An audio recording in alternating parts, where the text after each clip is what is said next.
Russell Wilson, Rams and Seahawks.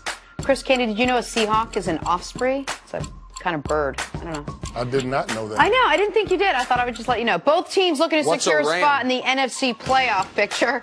Chris, is this a must-win for both teams' Super Bowl hopes? Well, this is going to decide the NFC West. It's going to come down to this matchup. And in this situation, you like to give the Seattle Seahawks the nod. They've won 11 of the last 12 in CenturyLink against the Rams. So you like to think that they're going to be able to have success. They've got all the experience. I know, Jenna. I sense a but. Jenna, I feel the same way. Everything in me wants to tell you that the Rams will be better than their Week 5 loss against the Seahawks, where Jared Goff had 3 turnovers. His worst game of the season. Exactly. The only game this season he's had multiple turnovers. They were 0 for 4 in the red zone. Everything tells me that the Rams will be better. Their experience going through the course of the season, the fact that they have the second best scoring offense in the NFL.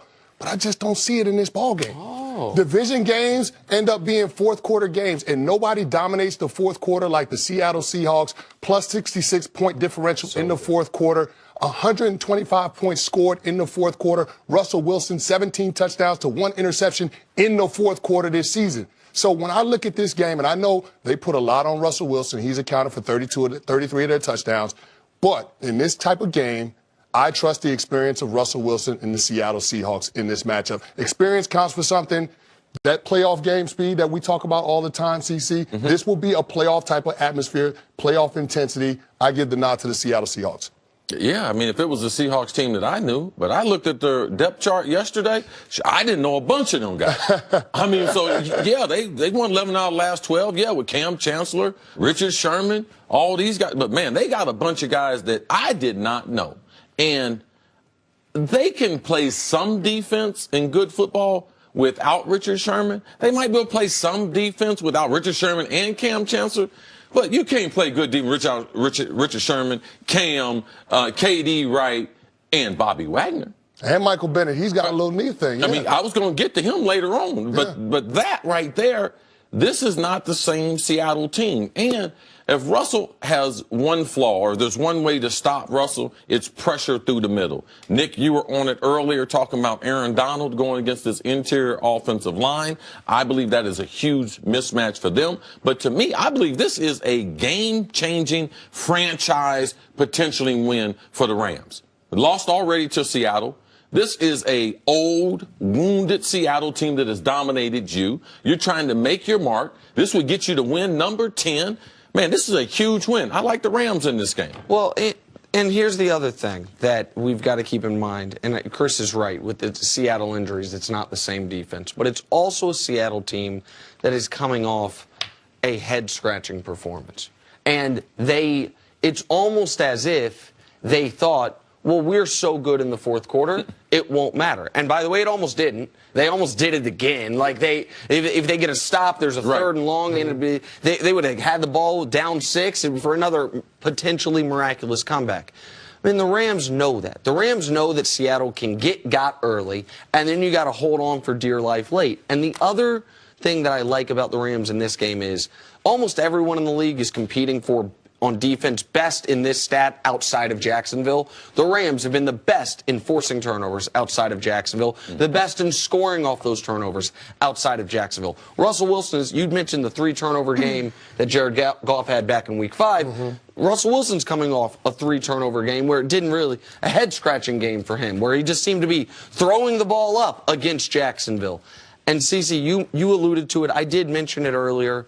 Sometimes there are game wreckers. It's tough for a corner to be a game wrecker. Yes. He can be a guy that just takes away his side of the field. It's tough for, there are certain spots on the field that you can mitigate the other team's best player. If it is a defensive tackle, and you know this better than me, but if it's a D tackle and you have a bad interior offensive line, he can wreck your entire game plan. I know J.J. Watt was playing D end, was 3-4 D end, kind of similar to D tackle. I watched, when I lived in Houston, bad Texans teams wreck other teams' game plans because J.J. Watt was unblockable. Aaron Donald on the interior line is the closest we've seen to that. And this is such a great matchup for him against this Seahawks offensive line. For all those reasons, I just think the Rams are the better team right now. It's weird to pick against Seattle in Seattle, but that's what I'll be doing this weekend. Well, listen, I know that Sean McVay is going to try to feature Todd Gurley in this matchup. He felt like he should have had more touches coming off of that loss to the Philadelphia Eagles. So for that reason alone, I think they'll try to shorten the game, condense it. It'll be a closely contested game. And in that type of situation, I'm always going to favor experience. So, yeah, you got a depleted Seattle Seahawks defense, KJ Wright with the concussion and Bobby Wagner with the hamstring. We don't know if those guys are going to play. Michael Bennett banged up a little bit up front. But still, I think that this team in a close contested game, fourth quarter game, is going to get the edge. Pete Carroll, he's been in these situations before. Sean McVay, rookie head coach. There's something to be said for that. Experience matters this time of year in the NFL. Nick, you said that the Seahawks probably thought after last week's game, we're going to be fine in the fourth quarter. We're so good. I think it's more than that. I think the Seahawks thought we're going to be fine. Russell Wilson is so good. He's gotten us in and out of so many situations. At some point, he'll put it on and he's done his thing and we're just going to win the game. And they did, by the way.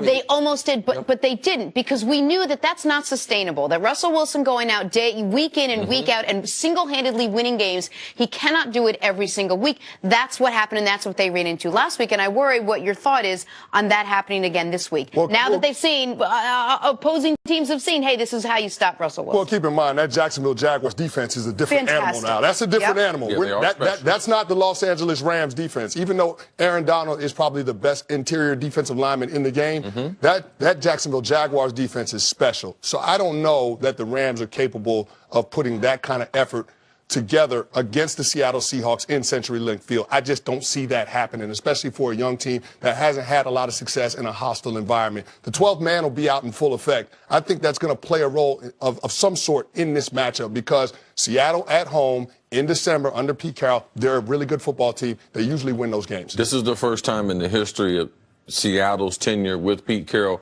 that the 12th man actually going to have to put on a uniform. That's how banged up they are. I mean, the 12th man needs some shoulder pads and a helmet, bro. Well, and the other part of this game that I think is relevant is what it means for both of the teams as far as having a shot at a real playoff run. I do not think you can lose this game and make the playoffs. Yes. I do not think you can lose this game if you're either of these teams and have a realistic shot at being the NFC's representative in the Super Bowl. If you lose this football game, you mentioned it's for the division. If you win it. Flip side, that means if you lose this game, you're staring at a wild card. You're on the road. I do not trust the Rams with a first-year head coach, second-year quarterback, that they could win 3 consecutive road playoff games. Seattle, as banged up as they are, as inconsistent as they've been in quarters 1 through 3, you don't want to be down big on the road in a playoff game needing a fourth quarter comeback.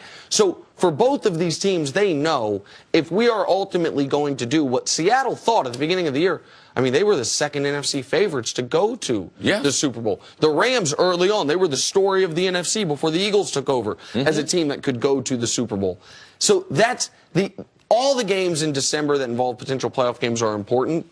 This one, to me, has added importance on your ability to win the NFC. An NFC that all of a sudden looks pretty damn wide open thanks to the injury to Carson Wentz. Like, there's no team in there that thinks, oh, we can't go beat Philadelphia, not with Nick Foles as quarterback. Chris, you seem to be leaning towards the Seahawks here, and I just wonder if they do win and they do get to the postseason. This is a team riddled from top to bottom with injuries, really, really banged up. How deep can a team like this even go should they make it to the postseason? Well, I don't think either one of these teams is going to go very far in the playoffs. I'm not saying that they can't win a playoff game, but I don't see one of these teams being able to make a run and represent the NFC in Minnesota. I just don't. Seattle's got too many injuries, and on the Rams side, I just think the inexperience is going to show up at some point. Even if the Rams get a bye? Even if you don't think they would be able to, they'd be a real threat? If they win this game, they're in position to potentially get a bye. It's a playoff of matchups. If they get the right matchup in that round, then, but also a team with a week's rest. I mean, it's hard, especially a young team, to predict exactly what they're going to do. Last year in Dallas, we didn't know what Dallas was going to do after the bye week. They end up losing to Green Bay. So if they get the right matchup, Dallas had the wrong matchup last year with Aaron Rodgers. All right, Chris, thank you so much Thanks for joining us today. Appreciate you, bro.